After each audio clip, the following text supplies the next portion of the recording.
Autour de l'aréna, toutes les langues résonnent.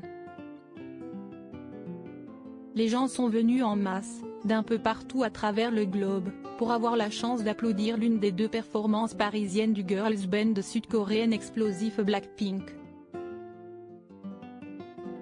Les 11 et 12 décembre 2022, Lisa, Rosé, Jisoo et Jennie enflamment effectivement la célèbre salle située dans le 12e arrondissement de notre capitale. Et on peut dire que ceux qui sont parvenus à obtenir leur ticket en ont eu pour leur argent. Ce soir, si est le feu à Paris. La foule vêtue de rose et de noir a commencé à chanter toutes les paroles, très fort, en anglais comme en coréen, des titres issus du répertoire des Blackpink avant même que les 4 membres du groupe de K-pop ne fassent leur entrée. Ce soir, si est le feu à Paris, annonce-t-elle, une fois leur tour venu.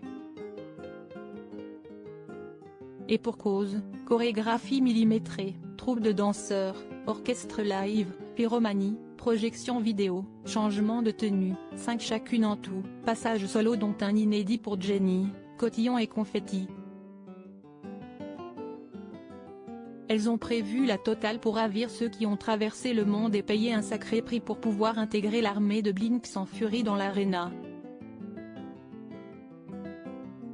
Quand les tickets avaient été mis en vente, beaucoup avaient vu d'un regard sombre le prix très élevé des places du concert des Blackpink, commençant aux alentours de 70 € pour les plus rapides et les plus modestes, allant jusqu'à atteindre des sommets pour avoir une bonne vue sur les chanteuses, sans compter sur le merchandising vendu sur place, dont un sceptre lumineux Bluetooth que tout le monde s'est procuré en déboursant 75 € supplémentaires.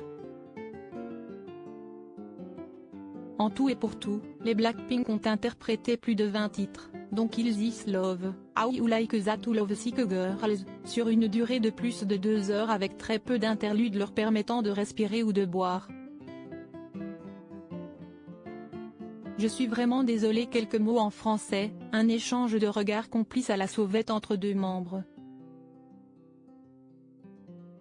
Il y a peu de place pour l'improvisation lors d'un concert des Blackpink.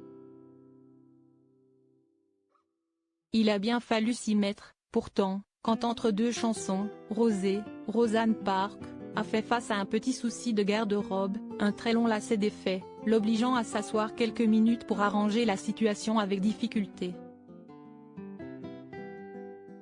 Pendant que ses copines comblaient le silence. Je suis vraiment désolée.